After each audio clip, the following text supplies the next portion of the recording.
અને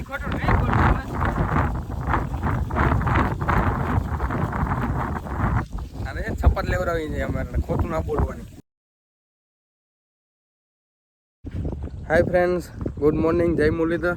તો સવારના વાગ્યા છે 10 અને મારે જવાનું છે લાંબા, અમારા બાજુના ગામમાં.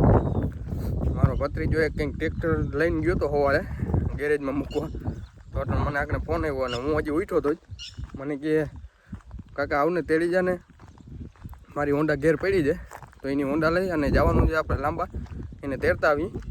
અને એવો કામ કરવાવાળો પડ્યો છે, ગમે આખો દી ચાલુ જ હોય છે, આવક જાવક. અને તેડીએ હું ને દેખાડું તમને કોણ છે મહાન આઈટમ. તો બતાવું તમને હમણાં. પહેલાં તો જઈને તેડવા ને પછી તેડીને પાછું આવીને તો તમને દેખાડી. કાલ સાંજે હું એના આગળ ગયો ને તો મને કહે કે મને વ્લોગમાં ના લઈ જઈ. પોતે કરે છે નોકરી કરે છે. એ તો ભાઈ અમારા રસ્તાની હાલત જોવું તો આમાંથી પગ દઈને નીકળે એમ નથી, એવી હાલત છે ખરાબ ભાઈ. મિત્રો તો આપણે નીકળી ગયા છીએ ભત્રીજાને તેડવા અને આ છે એની હોન્ડા. તો હોન્ડા લઈને નીકળી ગયો અને થોડોક પવનનો અવાજ આવતો હોય કેમ કે ચાલુ ગાડી છે અને આપણા આગળ માઇક નથી હજી, તો માઇકને લીધે પ્રોબ્લેમ થાય થોડો ઘણો. તો જઈએ અને તેડી આવીએ અને બતાવું તમને કે કોણ જે. મિત્રો તો આપણે જામનગર સિટીમાં રહેતા હોય ને તો આપણે એમ થાય કે ઘણીવાર એવો ટ્રાફિક જાય છે તો આપણે કંટાળો આવે. અને અહીંના માણસોની આ રસ્તાની હાલત જોઈને આપણે એમ થાય છે કે ભાઈ આપણી ટ્રાફિક કંઈ ના કહેવાય, બરાબર છે. આમાં કાયમ જવું આવવું, કોઈક ધંધાવાળા વાડી વિસ્તારમાં રહેતા હોય અને એને ડેઈલી જવું આવવું ગામમાં, એટલે બહુ મોટી વાત કહેવાય કે આમાંથી ગાડી કાયમ કાઢે.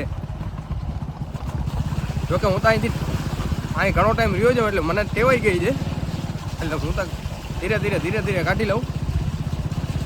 બાકી અજાણ્યો કોઈ માણસ આવે ને જો આવી રીતના ગાડી કાઢી દઈએ તો ભાઈ એને સલામ છે.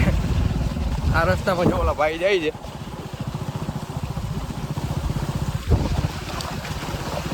આમાં ગાડી કાઢીને માથાનો દુખાવો છે ભાઈ ખરેખર.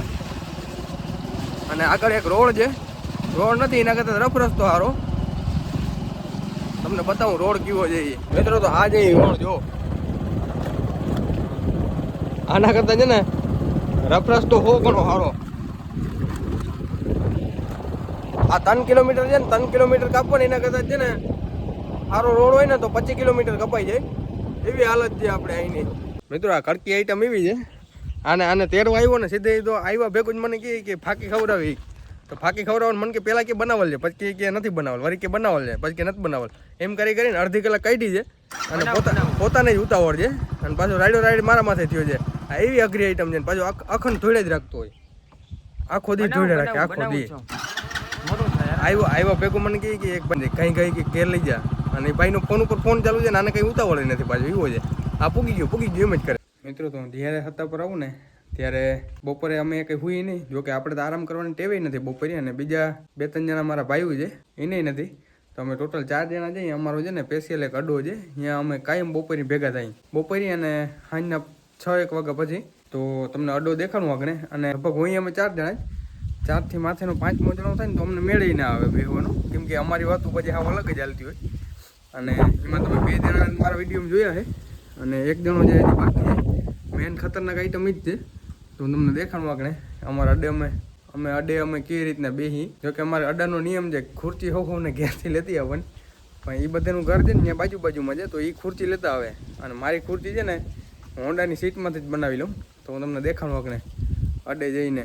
જોકે અહીંયા એકાદો ખાટલો પડ્યો છે, હવે ખાટલો હોય કે ના હોય એટલે મને નથી ખબર, કેમ કે 1.5-2 મહિનાથી હું ભેગો નથી થયો. અને એમાં ખાસ શનિ રવિ હોય ને તે રીતે ખાસ અમે બેસી. તમને દેખાડું હમણાં. મિત્રો તો હું અટાણા છે ને અમારે અડ્ડે પૂગી ગયો અને એક ભાઈ આમ પાણી પીવા જાય અને બીજા 2 અહીં બેઠા છે. એક માવો બનાવે મારા હાટું સ્પેશિયલ, અને આ ઓલી કડકી નોટ.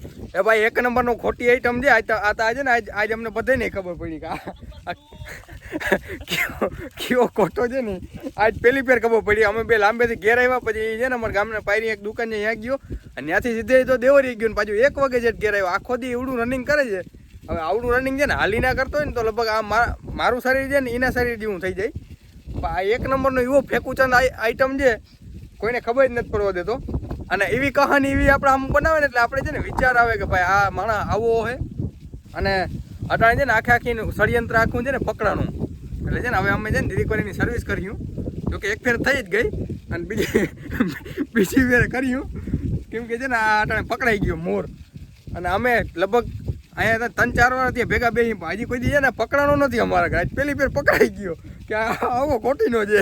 ખોટો નથી, હાસો જ છું. હું બોલ હાસો જ છું. આમાં છે ને અમે 4 જણા જઈએ, 4 ને આગળ પૂછીને તો અમે 3 હું મને બાત કરતા બીજા 2 છે ને એને લગભગ અમે પૂછું આગળ કે ભાઈ સાચો છે ખોટો છે, ભાઈ સાગર સાચો છે ખોટો છે? કેમ ભાઈ આ સાચું બોલે? કે ભેકું નંબર 2.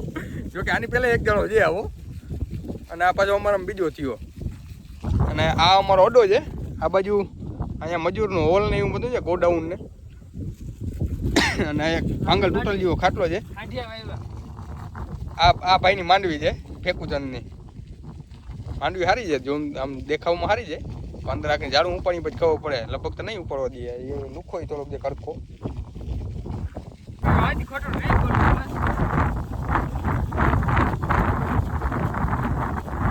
અને શપથ લેવડાવી છે અમારે, ખોટું ના બોલવાની. મસાલો ખાઈને પછી શપથ લેવડાવી છે. અને મસાલો એ જ ખવડાવવો છે. ખાતો નથી પણ આજ ખવડાવવો. બે મોટે ખાઈ. મિત્રો તો અમારી મીટિંગ વિખાઈ ગઈ અને હવે જઈએ અમે ઘેર. ઘેર 3 વાગી ગયા. તો હવે ઘેર જઈને ચા પીવું. આ ભાઈ છે ધવલભાઈ, અમારા આના ઉપર ડામડૂમ હોય, મસ્તી જ્યારે હાલતા હોય. જોકે જામનગર આવી મજા ના આવે. અહીંયા ભાઈઓ હોય એટલે ભાઈઓની યાદ તો આવે ને ભાઈ, ગમે એમ તોય. અને વરસાદ ચાલુ થઈ ગયો તો સીધ ભીંજાઈ ગઈ છે પાછી. અમે એક ફેર લૂઈ નાખીએ. મિત્રો તો વાગ્યા છે 5 અને અમે પાછા લાંબે આવ્યા હતા. કેમ કે ઓલું ટ્રેક્ટર અમે બપોર પહેલાં ગેરેજમાં મૂક્યું હતું ને પાછું લેવાનું હતું. હું ને ધવલ બે અને હાલતા થયા ને તો ઘરેથી હોન્ડામાં પંચર હતું. તો પંચર કરાવવા આવ્યા તો આગલામાં પંચર હતું અને માન ગાડી અહીં પુગાડી. ગાડી પુગાડીને અહીંયા હજી હોન્ડા રાખીને હું ઊભો હતો ને માથે બેઠો હતો. પંચરવાળો ભાઈ મને કહે કે બેયમાં પંચર જઈ ગયા. મેં તો હેઠો ઉતરીને ઠેકડો માર્યો, બેયમાં પંચર જાય. માન એક તો ગાડી પુગાડી છે ને પાછો કહે કે પંચર કે બેયમાં છે. ભાઈ છે ને આગળ કરતા હતા અહીં ટ્રેક્ટરનું કામ. અને ગરમી ચડી ગઈ છે ને આમી ઉતારે છે ગરમી અમારા માથે. યુપી બિહારના છે ભાઈ. અને અમે તો અહીં ગામડે આવીને ઘણી વાર અહીં આવી.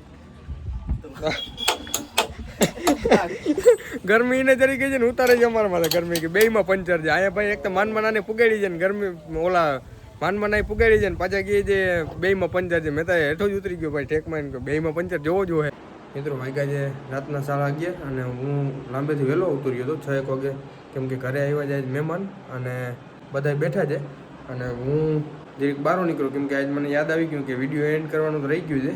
ને અત્યારે થોડો વરસાદ ચાલુ થયો છે. આ વિડીયોને હવે અહીં પૂર્ણવતી આપીએ અને મળીએ નેક્સ્ટ વિડીયોમાં. તો બધાએ જલ્દીથી જલ્દી લાઇક શેર સબસ્ક્રાઈબ કરી નાખો. ને બધાને ગુડ નાઇટ. જય મુરલીધર, જય દ્વારકાધીશ, બાય.